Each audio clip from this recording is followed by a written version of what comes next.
Let's learn with the Card Gaming Coot!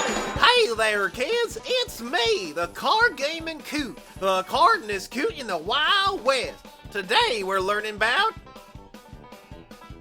That's right! You just pay attention to old Pappy Coot now, and y'all be a master before you can say yippee-ki-yay! So let's get a move on! Part 1. Basic Controls. The mouse won't move you at all, but the scroll wheel zooms you in or out. The WASD keys move you around, and the arrow keys rotate the camera.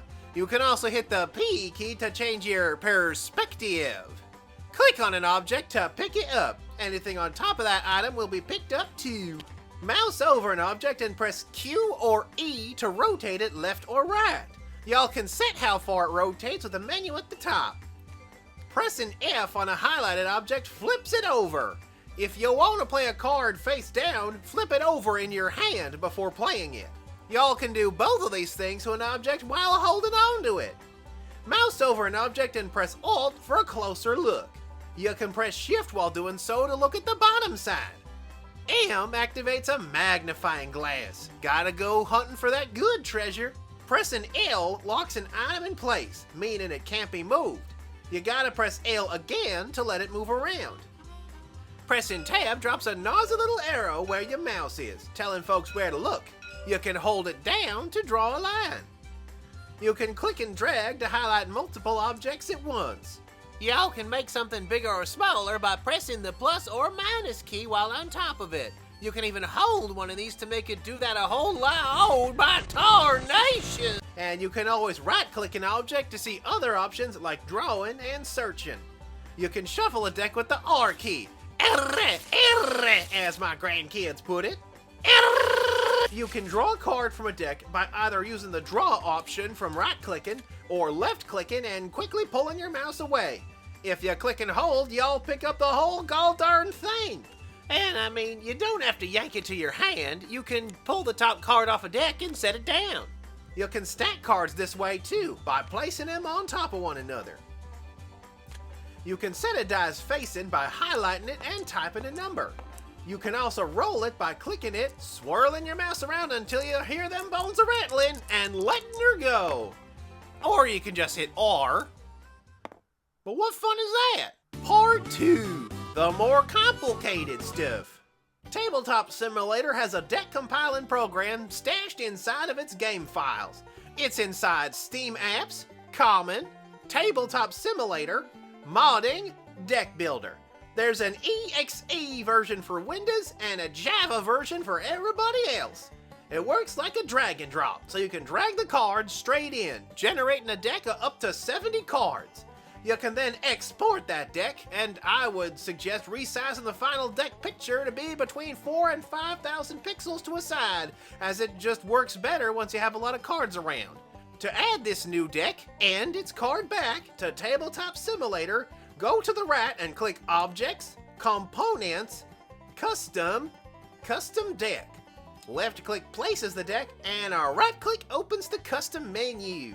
Here, set your compiled deck as the top image of the deck and any card back you like as the back. And be sure to move the slider to how many cards a deck has in it. Save the images to the cloud so you can play this game with friends over the interwebs. The cards are in the order you assembled them in the deck builder.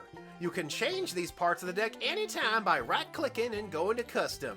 This means you can build just one of these items, copy and paste, and go to Custom to just change the front of the deck cards. Makes fixing decks easy and lets you build multiple decks with no fuss.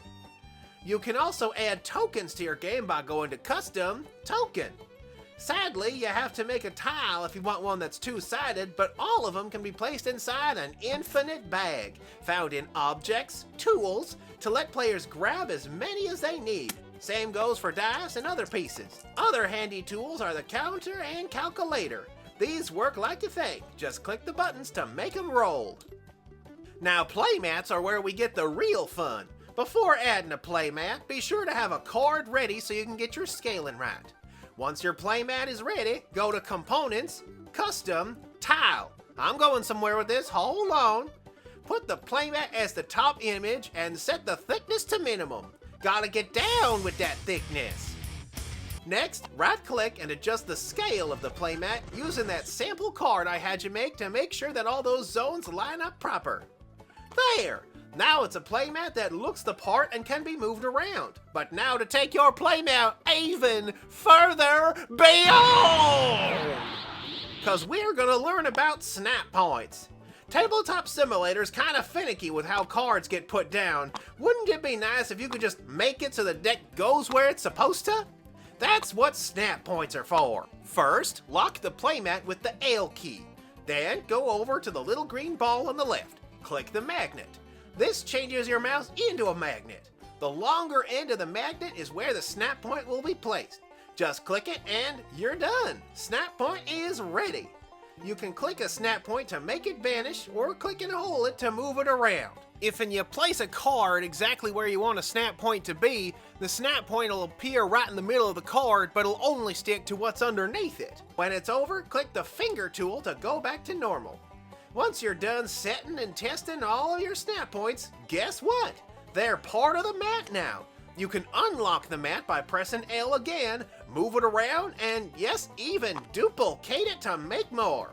No need to snap up more than one board, just change the top image and bam! New playmat. Once your game is perfectly set to go, go to Games, Save and Load, click Save, type in the name you want, and congrats! Your game is ready to share. Hi-ho diggity!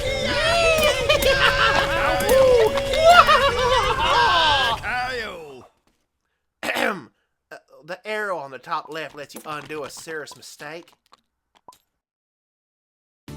Part 3, cool stuff. Remember how you can use the WASD and arrow keys to move around?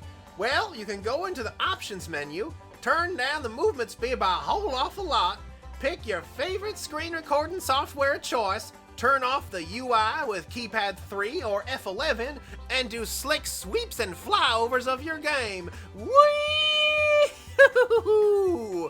You can also take photographs with F12. Peruse the controls menu to learn other tricks. You can make tiles out of other things too, like rule books and reminder cards. Since they're tiles, you can zoom in on them with the Alt key like with regular cards. Because you can build a deck by stacking cards together, you can make another table with each of your individual cards on it to let people build decks of their very own. You can also add it to your Steam account as a mod by going to Modding, Workshop Upload. Better make sure it's real polished before you go doing that though, and make sure it's even got a watermark. Y'all can just upload one of your saves at other times when you're just playing with friends. Alright kids, them was the basics. With these tricks of the trade, y'all too can be a master of. See you next time, kiddos. That's the Card Gaming Coot saying, see you later. Yee-hoo! Thanks again for watching, folks, and a big thanks to this here Kodak fella for helping me out with my video. I hear he's got a swell box of goodies he's selling over on eBay and a new P.O. box where you can send him your own little nuggets. Give him a subscription and a visit to this here Patreon to help him out a little. Bye-bye.